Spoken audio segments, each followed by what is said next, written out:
Assalamualaikum warahmatullahi wabarakatuh. Perkenalkan, nama saya Maya Ida Lestari, 10 TKJ 1. Di sini saya akan menjelaskan materi tentang peristiwa Merah Putih di Manado.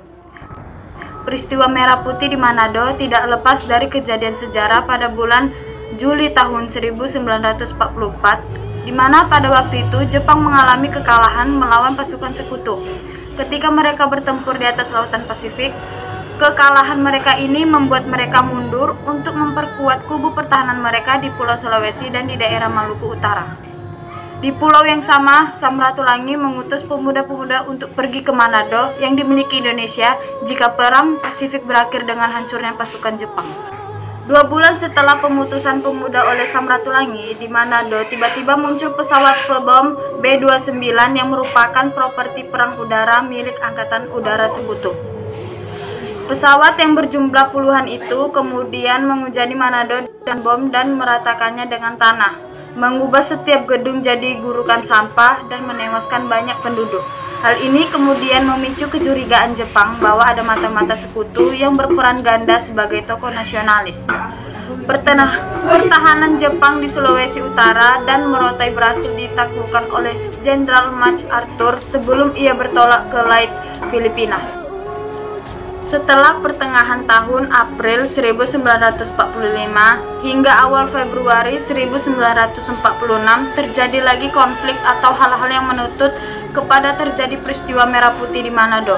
Pada bulan April sampai Agustus 1945, pada masa itu bendera merah putih dikibarkan di sebelahan dengan bendera nasional Jepang yaitu Hinomaru.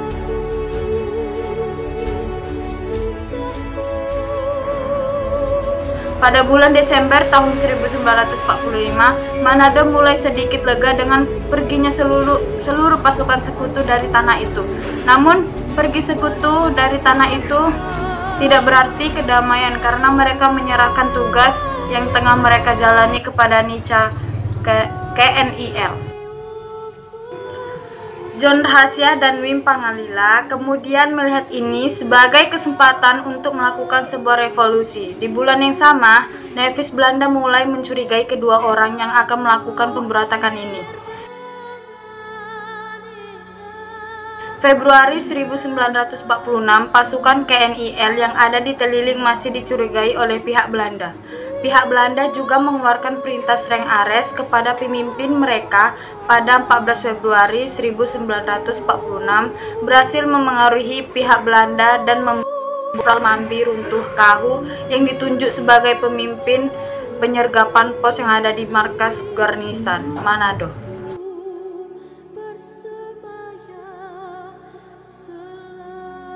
Keberhasilan kudeta yang dilakukan oleh Wisan dan kawan-kawan tiba di telinga Kapten KNIL pada masa itu yang bernama J.K. Seger. Pada 15 Februari 1946, Komandan KNIL pada waktu itu yang bernama De Vries tertangkap dan menjadi tawanan.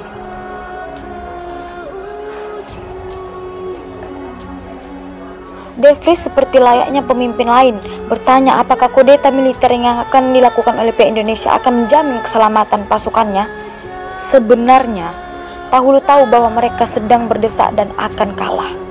Tapi, ia kemudian berkata bahwa mereka sedang berjuang bersama pemuda Indonesia dan akan mempertahankan perjuangan itu. Setelah kejadian ini, seluruh daerah Minahasa kemudian mulai melihat proses pengibaran bendera merah putih. Terima kasih. Assalamualaikum warahmatullahi wabarakatuh.